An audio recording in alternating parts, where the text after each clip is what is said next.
Recently, I found out my younger sister Sarah was getting married.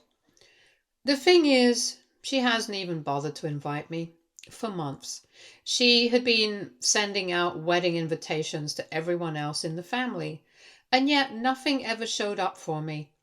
I only found out about the upcoming wedding when one of our other siblings casually mentioned it in a conversation, almost like it was common knowledge. I was shocked to realize that Sarah had left me out on purpose. What makes it sting even more is that it's not like Sarah and I have been distant or out of touch with each other. We still see each other from time to time, and while we've had a few usual arguments that come with having siblings, there has never been any deep grudge or long lasting fight between us. Just the regular little disagreements that siblings tend to have growing up. When I confronted Sarah, she hesitantly confessed that she and her partner were having a small, intimate wedding and she only wanted to invite people who would have a date. And since I'm single, she felt that me showing up alone would not look good at her wedding. Hearing those words from my own sister left me speechless. I couldn't believe that my relationship status was the reason I wasn't welcome at her big day. To give you some background, I'm the oldest of all five of us. I'm also the only one who hasn't settled down yet. And apparently that fact has become some sort of mark against me. Growing up with four siblings was never easy, especially because we didn't come from money. My parents always looked at me to step up, to help out, to act like a second parent in many ways. It was almost like it was expected of me to carry more weight than the rest just because I was the oldest. While my brothers and sisters got to be kids, I often had to be the one looking after them. I wouldn't go as far as to say I hated my childhood, but the way things were set up definitely left me with a strong dislike for the idea of having kids of my own. While most of my friends were out partying, hanging out, or just being teenagers, I was usually stuck at home. My role wasn't about fun or freedom, it was about responsibility. I was the one making sure my younger siblings were taken care of, helping them with their homework and stepping into a role that felt more like a third parent than just another kid in the house. Nothing I had ever really felt like it was just mine. Whatever I received from my parents, whether it was clothes, snacks, or even small gifts, was expected to be shared with my sisters. And if I didn't want to share, it would turn into a huge ordeal. They would whine, cry, and sometimes even try to sneak things away from me when I wasn't looking. As I got older and finally started working, I was able to buy little things for myself, makeup accessories or small personal items. I'd lock them up in a drawer, hoping to keep them safe and private, but even then my sisters would manage to get into it somehow, using my things without asking, as if my boundaries didn't matter. Complaining to my parents never got me anywhere. Anytime I tried to tell them how unfair it felt to have my things taken or to always be the one carrying the extra responsibility, they brushed it off. To them, that was simply what being an older sibling meant. They'd remind me that we're a family, and in their eyes, being the oldest meant I had to be endlessly patient, endlessly giving, and always the one to act more mature than the rest. But the truth was, it was exhausting. Living like that day after day wore me down to the point where home no longer felt like a safe or comfortable place. It just felt like a constant drain. So when it came time to apply for college, I made a decision I knew would shake things up. I chose school that was the farthest away from home. I didn't care that it meant a long trip or being on my own. All I cared about was putting distance between myself and the chaos I had grown up in. Of course, my family didn't see it that way. To them, my choice was a betrayal. They accused me of backstabbing the family, of turning my back on the people who had needed me. My sisters especially reacted with tears and tantrums, insisting that I was abandoning them when they still wanted me close. But by then I had reached my breaking point. My mental health was at such a low place that I couldn't bring myself to care about their guilt trips or emotional outbursts. I was drowning at home, and leaving felt like the only way to finally breathe. So I packed up, walked away, and chose myself for the first time in my life. More than education, what I was really chasing was freedom. Freedom from the constant weight of responsibility and a chance to finally find some peace of mind. Over the years, my family slowly began to come to terms with the fact that I had chosen my own path. At first, there was tension, but little by little, things softened. Once I got a steady job and became more financially independent, I was able to visit more often, and that helped rebuild some of the closeness we had lost. Now I see my siblings regularly, usually every few weeks, and we spend real quality time together. I've made it a point to be present for the big moments in their lives. I've been there for every Christmas, Thanksgiving, and New Year's. I've celebrated their milestones, stood by them during pregnancies, and even been one of the first to hold their newborns. Despite the rocky foundation of our younger years, my nieces and nephews absolutely adore me. Maybe it's because I go all out with the gifts. I like spoiling them with things their parents might not think to buy. It's my way of giving them joy, and in return, they light up whenever they see me. And even with my parents, despite all the frustrations from growing up, I never stopped supporting them. When the time came for them to buy their house, I stepped up and contributed so that they wouldn't have to carry the burden of a mortgage. Out of all the siblings, I was the only one who did that. It wasn't about recognition or proving a point. It was about making sure my parents could finally have some stability and peace. Even with everything I've done for my family, the holidays I've shown up for, the support I've given, the sacrifices I've made, they still find ways to remind me of what they see as my biggest flaw. Almost every conversation eventually circles back to the same point, that I'm still a single woman and that I need to have a man in my life.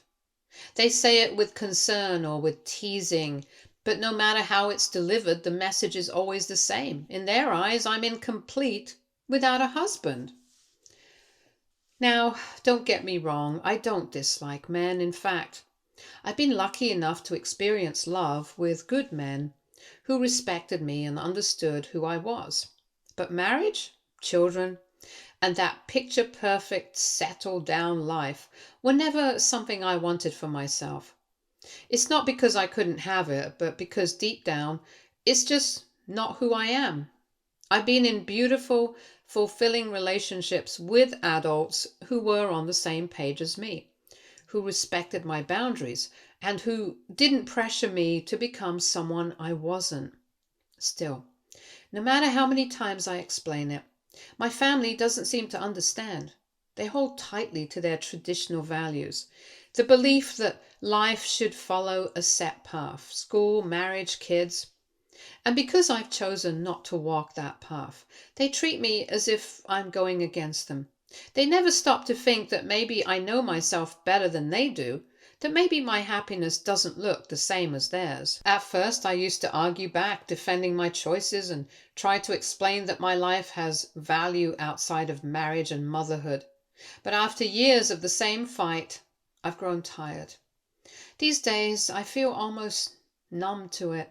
Instead of wasting energy battling the same outdated expectations, I do my best to avoid the topic altogether. It's easier that way, even if it means swallowing some of the hurt and keeping parts of myself guarded whenever I'm around them. So when Sarah finally admitted the reason she hadn't invited me to her wedding, that I wouldn't have a date, that showing up single would somehow look bad, my heart sank. It wasn't just about the wedding anymore. It was about everything that moment represented. I couldn't believe that my own sister, the one I had poured so much of myself into, thought I wasn't good enough. to stand by her on the most important day of her life. I told Sarah flat out that I was deeply disappointed in her. I said that if this was truly how she felt about me, then not only would I refuse to be part of her wedding, but I also wouldn't continue being a part of her life. The words came out heavy, but I meant them to. To me, this wasn't just about a wedding invitation. It was about respect, about love, about everything I had given to her as her older sister. Instead of understanding where I was coming from, Sarah brushed it off. She started arguing that I was just being over dramatic, that it was just a wedding and that me skipping it wasn't a big deal. The way she dismissed my feelings so casually, like all the pain didn't even matter, stung worse than the initial rejection. I couldn't believe how lightly she was taking it. This wasn't just an event to me, it was the clearest sign yet that she didn't value me the way I thought she did. I scoffed at her words, unable to hide my disbelief and hurt. And then I ended the call. At that point, there was nothing left to say. Since that call, my phone hasn't stopped buzzing. My mother and the rest of my siblings have been reaching out, each of them trying to pull me into another round of arguments and reasoning. Out of all of them, only one of my younger siblings has stood by my side, seeing how unfair this whole situation really is, but everyone else, they've chosen to side with Sarah. They echo her words, insisting that me being there without a date would be a waste, as if my worth is tied to whether or not I can show up with someone on my arm. My mother especially has been the most persistent. She keeps telling me that if I just agreed to bring a date, she could somehow convince Sarah to include me in the wedding, as if my presence at my own sister's wedding has to come with conditions. As if I need to prove that I fit their idea of what a woman should be before I'm allowed a seat at the table. I told her not to bother, that I wasn't interested in begging for an invitation or playing by rules that stripped away my dignity. If my own family couldn't see my value beyond whether or not I had a partner, then what was the point of showing up at all? AITA for being pissed at my sister for not inviting me to her wedding. Update 1. Hi everyone, thank you so much for the comments and messages on my original post. I honestly didn't expect this much attention, but reading through your perspectives has been eye-opening. I figured I'd write a quick update to answer some of the common questions people have been asking me. Question: do you and Sarah have a history of fights or big fallouts? Answer: no, that's the thing. Aside from the usual sibling disagreements growing up, Sarah and I never had a major falling out. I actually thought we were pretty close because I helped raise her. That's why her decision not to invite me hurt so badly. Question: did you ask Sarah directly if it was really about you being single? Answer: yes, I did. She was hesitant at first, but eventually admitted it. She said her wedding was small and intimate, and that she only wanted people who would have dates. She especially said my being single wouldn't look good at her wedding. Question: how did the rest of your family react? Answer: my mom and most of my siblings sided with Sarah. My mom told me that if I just agreed to bring a date, she could probably convince Sarah to invite me. One of my younger siblings is on my side, but the rest think Sarah's reasoning is fair. Question: why not just take a friend as a date and go? Answer: just to clear things up, I do actually have a boyfriend right now. My family just doesn't know about it yet because I don't like displaying my dating life to them. If I do, they start forcing me to get married. I'm not some lonely, bitter old maid who sits at home with nothing better to do, the way my family sometimes makes it sound. I go out, I date. I enjoy my life. The truth is, I've never had an issue attracting men or being in relationships. I've simply chosen not to follow the traditional route of marriage and kids. I've shared meaningful, healthy relationships with partners who respected me and understood my boundaries. But marriage and children are two things I've never personally desired. I don't crave that lifestyle. I don't feel like something is missing because I chose differently. If Sarah had simply invited me, I would have gladly shown up with my boyfriend as my date. That was never the issue. The painful part is that she didn't even give me the chance. She just assumed I'd walk in alone and that somehow my being single or appearing single would hurt her image in front of her in-laws. That assumption cuts deeply because it shows me exactly how much weight she places on appearances over actual relationships. Question: do you want to cut Sarah off completely? Answer: right now, I'm giving myself space. I told her I wouldn't be part of her wedding or her life if this is how she truly feels. Maybe that sounds harsh, but after everything I've done for her and the family, being treated like I don't measure up is too much. Question: how are you holding up? Answer: I'm hurt. Honestly, I feel betrayed. And it's reopened a lot of old wounds about being undervalued in my family. But I also feel strangely lighter after setting boundaries. I don't regret standing up for myself even though it's painful. Update 2. So this week Sarah actually called me. At first she started with an apology, but honestly it didn't feel sincere. I say that because almost immediately after saying sorry, she followed it up with a request. It didn't take long for me to realize that her apology wasn't really about mending our relationship. It was about what she stood to lose. Turns out, after I told her I would cut her off completely, it must have hit her that she wouldn't be getting any more of the expensive gifts I've always given her or her kids. Suddenly, she seemed to have had a change of heart.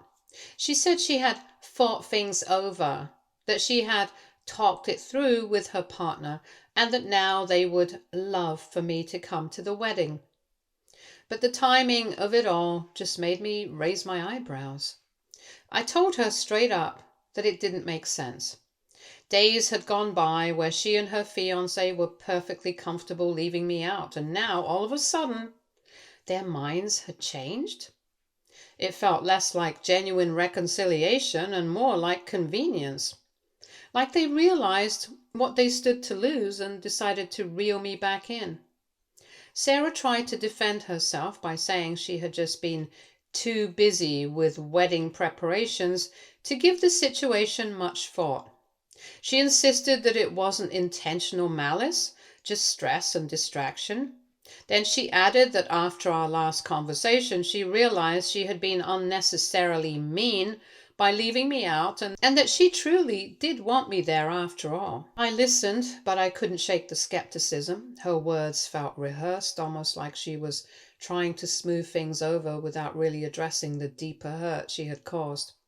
For months she had been perfectly fine excluding me, and now suddenly I was important enough to be included. I didn't want to lash out in the moment, so I kept my response short. I pressed my lips together, swallowed down the mix of anger and disappointment bubbling inside me, and told her simply that I would think about it, and that was all I could give her right then. No promises, no reassurances, just space for me to decide whether I even wanted to be part of something that had started with so much rejection. You would think that after all that, the conversation would finally be over, right? But no. Sarah wasn't done yet. After apologizing and asking me to reconsider attending, she suddenly shifted gears and brought up something else entirely. She explained that the wedding photographer she had originally hired had just been in an accident and could no longer do the job. With the wedding only 2 weeks away, she was in a panic because every decent photographer in town was already booked. Then, almost casually, she asked if I knew anyone and if I could step in to help her secure a replacement photographer. She said I could pay for this new wedding photographer and that would be considered her wedding gift. It was almost laughable, really. After months of telling me I wasn't good enough to be part of her wedding simply because I didn't have a date, here she was, turning to me in desperation, asking me to fix her biggest wedding crisis. It felt like the most on-brand thing she could have possibly done, using me only when it suited her, when I could be useful, not when it came to love, respect, or family. I told her as calmly as I could that I might be able to help. I didn't promise her anything, I just left it vague. She immediately began thanking me over and over again, her voice suddenly full of excitement and relief, as if everything between us had magically been solved. She went on to say how thrilled she was at the thought of seeing me at the wedding, how much it would mean to her, and how glad she was that I was back on board. The way she spoke, you'd think none of the hurtful things she had said before had ever happened.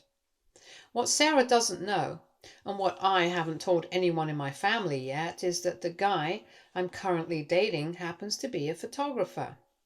Now, he doesn't normally shoot weddings, that's not his line of work. But part of me thinks that maybe, just maybe, I could ask him if he'd be willing to step in and help out, given the circumstances. The thing is, I'm torn whether or not to accept her invitation. On one hand, this could be a chance to ease the tension, to show up and prove that I can still be supportive despite everything that's been said and done. On the other hand, I can't shake the nagging feeling that this is just another example of Sarah using me when it benefits her. The timing of her apology, the sudden warmth, and now this urgent request, it all feels too convenient. Like I'm being valued more for my resources than for who I actually am as her sister. So here I am sitting with this dilemma. Do I call in a favor with someone I'm dating and potentially put him in an awkward spot just to save Sarah's wedding, or do I hold back and protect my boundaries and wait to see if her apology was real or just another manipulation? At this point, I honestly don't know which way I'm leaning. Update 3. So after giving it some thought, I have decided to attend my sister's wedding. I also decided to ask my boyfriend if he'd be willing to step in as Sarah's photographer. To my surprise, he agreed, even though weddings aren't really his usual work. I was honestly relieved because it felt like at least one part of this mess could be resolved without more drama. I will also be paying him his usual fees, as I don't want him to work for free. I called Sarah and told her that her wedding photographer had been finalized, that I had managed to find someone reliable who was available on such short notice. She was ecstatic. She kept thanking me over and over, saying how much stress I had lifted off her shoulders. As far as she's concerned, I simply found this wedding photographer through my own connections and somehow convinced him to take on the job. She has no idea that not only is he the one capturing her big day, but he'll also be walking in with me as my plus one. Part of me is curious to see her reaction when the truth comes out. Another part of me is quietly satisfied that whether she likes it or not, I won't be showing up to her wedding alone, and that it's on my own terms, not hers. Also, for everyone in the comments who's raging about the fact that Sarah is using me, yes, I agree, she is using me. And honestly, that's pretty much how my entire family operates in general. Gifts, favors, help. They only seem to matter when it benefits them, not when it's about genuine care or respect. Reading through all of your comments and replies has really made me think. It's helped me see things more clearly, especially about how much I've been bending over backwards for everyone else, while rarely prioritizing myself. I think after Sarah's wedding, I'm going to take a step back and take a proper break from my family. I need some distance to protect my peace, set boundaries, focus on the life I actually want to live, without constantly being pulled into their expectations or drama. Update 4. It's been a month since my last update, and a lot has happened since then. First of all, Sarah's wedding was honestly a bit of a disaster. When my boyfriend and I arrived at the venue, he immediately got to work setting up and preparing to photograph everything. I had been hoping to introduce him to Sarah as my boyfriend. But she didn't even pause to listen. She seemed completely absorbed in her own world, preparing for her day, so I let her be. When I started to look for my seat, I couldn't find it anywhere, and Sarah and her partner had hired an event planner, so every seat had been carefully assigned. I looked around, hoping to see a place reserved for me, but there was nothing. No name card, no assigned spot, nothing. I glanced around and saw my family sitting together in the front rows, laughing and chatting, completely unconcerned with the fact that I had no place to sit. I approached my mom, hoping she could help, and she quietly told me that my seat had been assigned way at the back. According to Sarah, that's where I belonged. I protested immediately. Sitting at the back felt like a punch to the gut, like my presence was unwelcome, like I was being pushed aside while everyone else got to enjoy the front row experience. But my parents and siblings dismissed my feelings, and they told me I shouldn't make a fuss about seating, that I should feel lucky just to have been invited to the wedding in the first place. I felt a surge of anger and humiliation wash over me. All my siblings and parents were sitting together in the front rows with their partners, laughing and enjoying themselves, while I was left in the lonely corner, like some stray guest who didn't really belong. I felt like an outcast, so I quietly made my way to my boyfriend, tears welling up in my eyes. Fortunately, he could understand my pain and wasn't thrilled either. Then he told me something that made my blood boil even more. Apparently, Sarah had approached him with demands that went far beyond what we had originally agreed upon. In addition to taking the standard wedding photos and videos, she now wanted him to take individual videos of her and her bridesmaids, something that had never been discussed or approved. When he hesitated and politely pointed out the overreach, she apparently yelled at him, saying that it was her wedding day and that he shouldn't ruin it by saying no. Hearing that made my frustration spike even higher. It wasn't just the seating arrangement or her ignoring me. It was her sense of entitlement. At that moment, he and I both decided that enough was enough. We didn't need to endure any more humiliation or pretend that I belonged in a place where I was clearly treated like an outsider. Without making a scene, we quietly gathered our things and walked out of the wedding. I felt a mixture of relief and anger as we left. The relief of finally reclaiming my dignity, and the anger at having been treated this way by my own family. For the first time that day, I felt like I was taking control of the situation instead of letting it control me. After we walked out, I honestly have no idea what happened at the wedding. I didn't stick around to find out. What I do know is that Sarah and my parents called me multiple times and sent me several messages about where me and the wedding photographer and I went.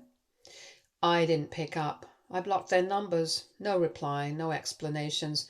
Let them stew in their own confusion. Let them wonder what they did wrong. In the days following the wedding, some of my other siblings have tried to reach out, to basically yell at me for ditching the wedding and for taking the wedding photographer with me. But I made it very clear to them that I'm done with all the toxicity. I'm done with the constant judgment, the manipulation, and the sense that my worth is only measured by whether I meet their expectations. All of them know by now that the wedding photographer I had arranged was actually my boyfriend, and he obviously left with me. Even after the fact, they're all piling on, insisting that I overreacted unnecessarily and keep calling me petty for ruining Sarah's wedding. They claim that she's now left with only tacky cell phone photos for memories of her big day. But I couldn't care less. I've spent a lifetime being overlooked, dismissed, and undervalued by these people. If Sarah has to live with subpar wedding photos because she refused to treat me and my boyfriend with respect, then so be it. Let her deal with the consequences of her own choices. Update 5. It's been 7 months since my last update, and so much has changed in my life. The biggest news? My boyfriend proposed to me and we're getting married. I can't even begin to describe how happy and excited I am to start this new chapter with someone who respects me, values me, and genuinely wants to build a life together on our own terms. In all this time, I haven't spoken to my family or Sarah. I've kept them blocked and out of my life entirely. Cutting them off wasn't easy at first, but after everything that's happened, it was the healthiest choice I could make for myself. I feel lighter, happier, and more in control of my own life than I ever have before. Stay tuned for more stories from our girl relationships.